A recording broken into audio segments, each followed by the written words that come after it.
meus filhotes, sejam todos bem-vindos à nossa quarta aula aqui do cursinho Alcateia.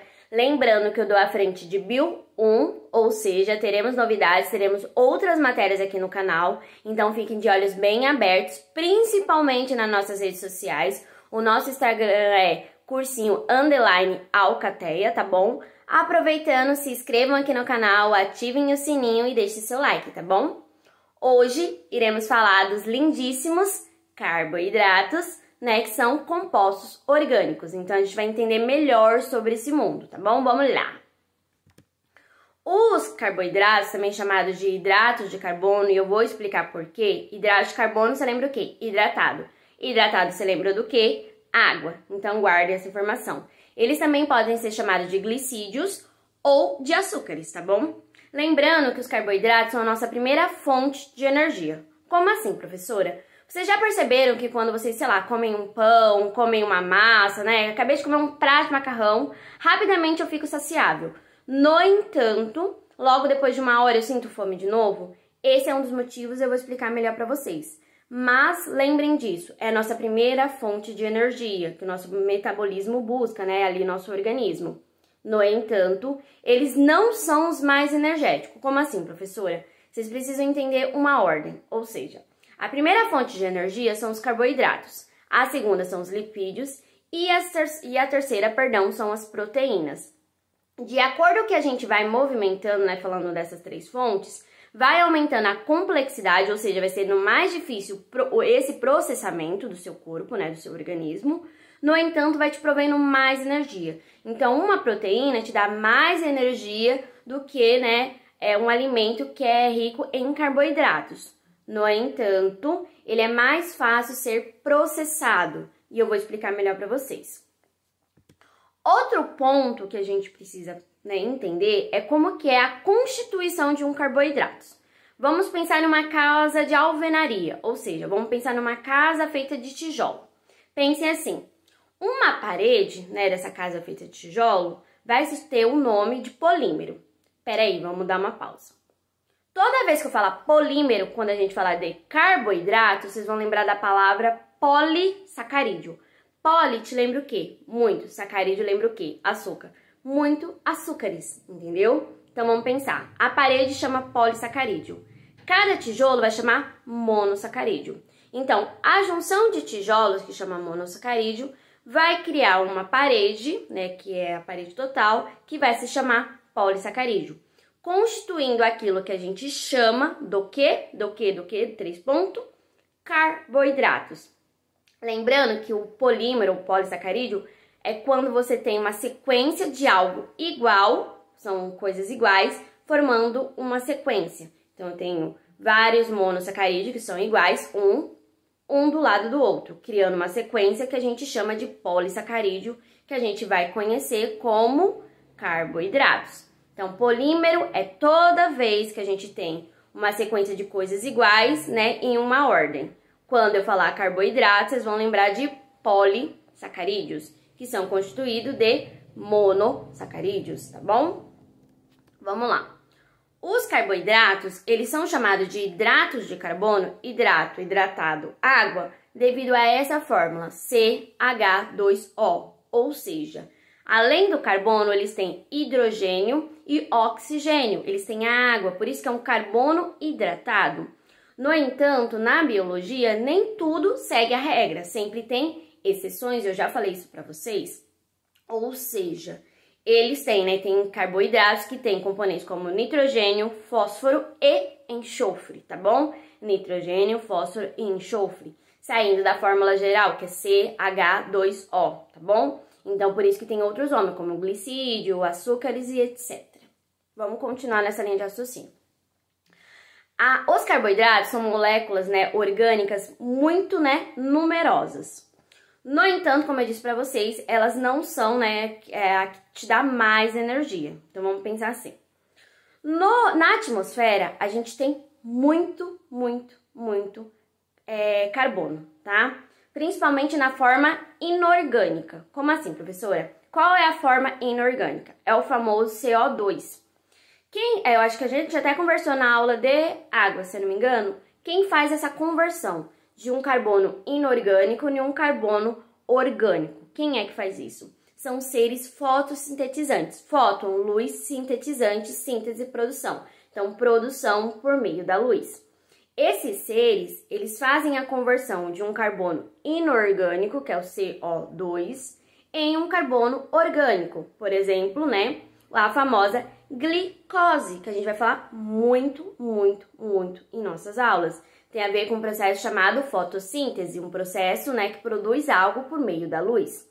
Então, guardem isso. Então, eles pegam esse carbono inorgânico e transformam em um carbono orgânico, que vai prover, posteriormente, os carboidratos, que eu já venho falando com vocês. Vamos pensar melhor. Vamos lá. Quando, né, a gente ainda nesse mundo, quando a gente vai no médico especializado, no nutricionista, e a gente pede uma dieta, por exemplo, para emagrecer, igual eu tava falando pra vocês, geralmente, eles pedem para cortar os carboidratos. Aí vocês devem pensar, por quê, professora? Eu não disse pra você... Vou até tomar uma aguinha porque a moto tá passando. Eu não disse pra vocês que o carbono é a nossa primeira fonte de energia? Só que o carbono em excesso, perdão, carbono não. A primeira fonte de energia nossa é os carboidratos. Só que quando o carboidrato, a gente consome ele em excesso, né? Quando a gente pega esse carboidrato e come ele em excesso, ele vai ser armazenado. Como que ele é armazenado, professora? Por meio, né, ele se transforma em lipídios, que é a famosa gordurinha. Então, toda vez que eu como em grande excesso carboidratos, eles são convertidos, eles são armazenados e viram lipídios, que são as famosas gordurinhas. Então, quando eu vou no médico, né, ou nutricionista, melhor dizendo, e falo, eu quero fazer uma dieta para emagrecer, eles pedem para vocês cortarem os carboidratos, porque é a nossa primeira fonte de energia, então, é carboidrato, lipídios e proteínas.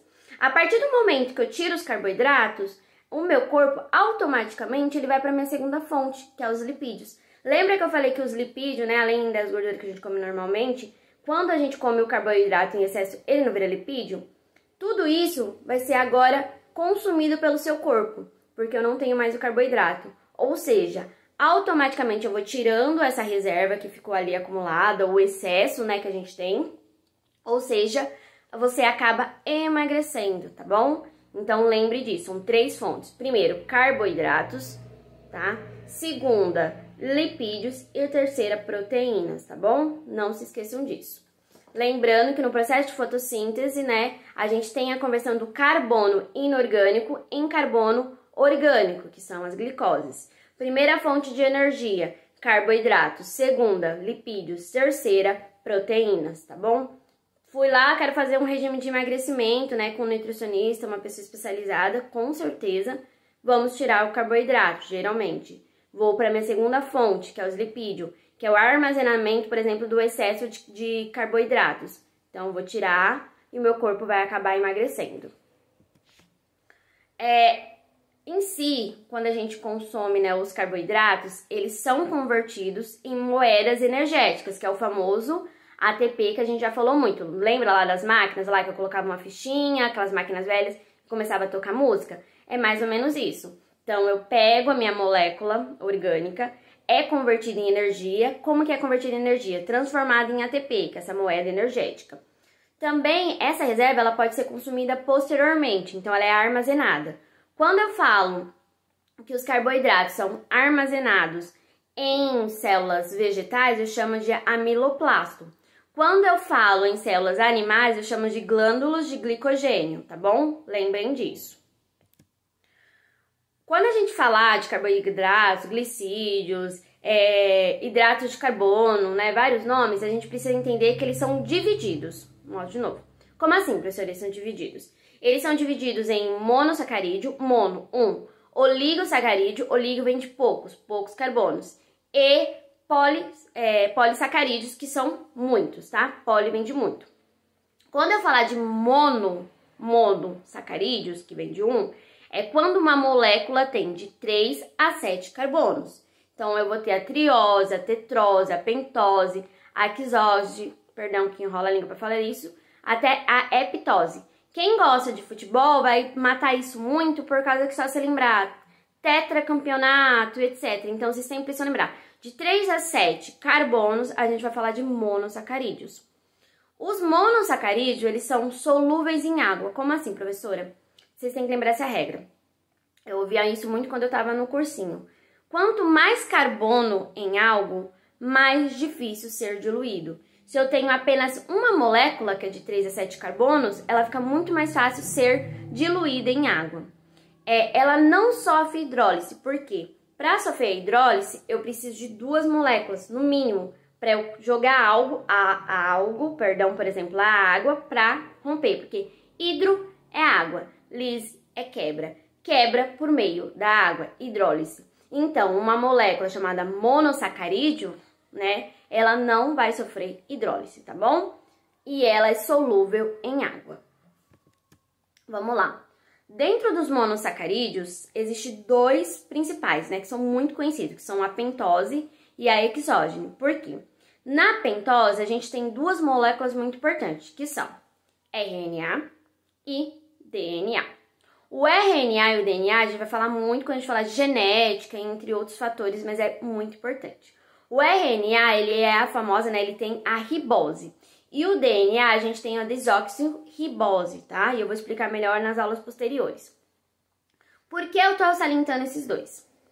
Existe uma regra para você saber uma fórmula, por exemplo, de um monossacarídeo, né, de um carboidrato. Como assim, professora?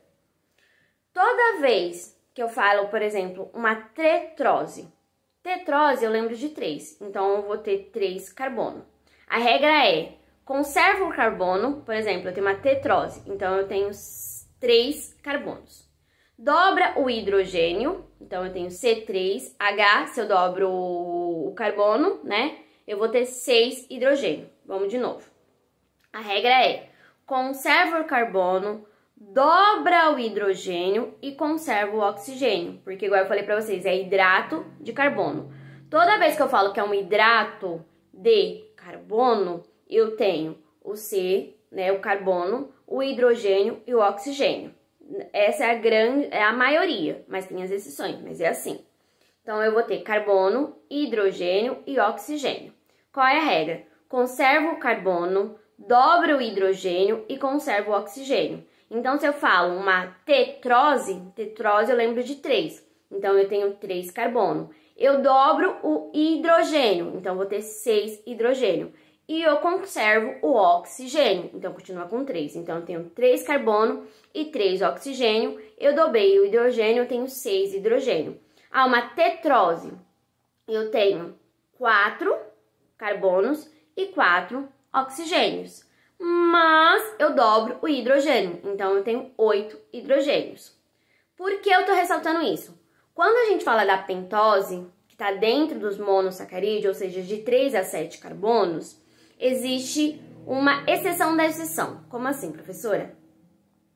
Quando eu falo da pentose, eu lembro do RNA. É a mesma regra, ou seja, pentose, penta, né? Pentacampeonato, 5. Então, eu tenho 5 carbonos e 5 oxigênios. Dobrei o hidrogênio, então eu tenho 10 hidrogênios. No entanto, quando eu falo de DNA, aí é o pulo do gato. Eu tenho 5, né, carbonos, beleza. Eu dobrei o hidrogênio, então eu tenho 10. Mas no oxigênio, eu não vou ter 5, igual o carbono. Eu vou ter 4. Mas, professora, eu não deveria ter 5? Deveria. Não tem. Por quê? Porque o DNA, ele é muito incrível. Ou seja, ele precisa ser extremamente estável. Ou seja, ele precisa estar sempre no equilíbrio. Porque ele vai fazer várias coisas no seu corpo. Ele é o seu DNA, entende? Ele é você, vamos dizer assim. Eu vou explicar melhor ao longo das aulas. Mas ele precisa ser muito estável. Lembra que eu falei pra vocês na aula de vitaminas que quando você tem um oxigênio a mais, etc., pode ocorrer aquilo que a gente falou sobre os radicais livres, ali sobre a oxidação, que até a vitamina doava um hidrogênio, os dois se mantinham estável e conseguia eliminar os radicais livres? Basicamente é isso. Se eu tiver, né, caso, né, o DNA tenha né, um oxigênio a mais, vai ocorrer esse processo com os radicais livres, ou seja, vai prejudicar essa molécula que é extremamente importante para nós, né, para todos os seres vivos. Então, é aí que foge a regra. Então, dentro dos monossacarídeos, tá? A gente vai lembrar de hidrato de carbono. Carbono, hidrogênio, oxigênio. Existem exceções, como eu já disse.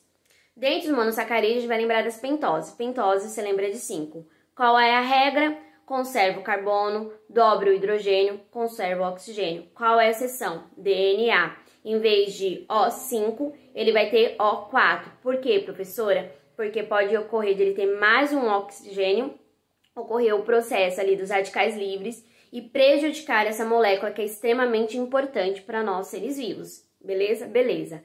A exógeno, muita gente trava a língua para falar isso, a gente tem a frutose, a glicose e a lactose, que são extremamente importantes esses açúcares, tá?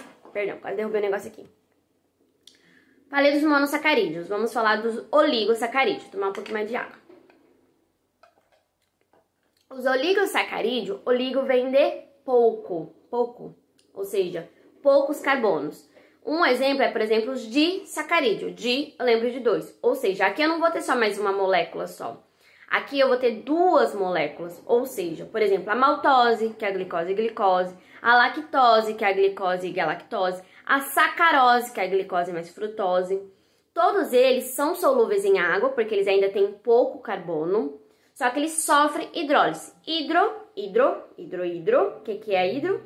Água, né? Então, hidrólise, quebra por meio da água, porque se eu tenho 2, eu consigo jogar água para romper. Não é só uma molécula. Como eu quebro uma molécula só? Não tem como. Se eu tenho 2 moléculas, por exemplo, de sacarídeos que estão dentro dos oligosacarídeos, eu consigo quebrar. Então, sofre a hidrólise, que é a quebra pela água, e também sofre a síntese de desidratação.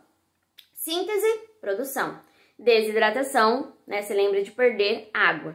Então, é um processo que produz algo ao mesmo tempo que perde uma água. Como, por exemplo, se eu tenho, né? Se eu junto a glicose mais a glicose, eu faço a maltose. Então, peguei glicose mais glicose. Fiz a maltose, perde uma água. Isso é síntese de desidratação. Se eu tenho a maltose e jogo água aqui, eu quebro. Então, eu tenho a hidrólise. Ou seja, eu vou ter agora o que antes eu tinha uma maltose e agora eu tenho 2 glicoses, tá? Qualquer coisa, coloquem aqui dúvidas nos comentários. Vamos lá.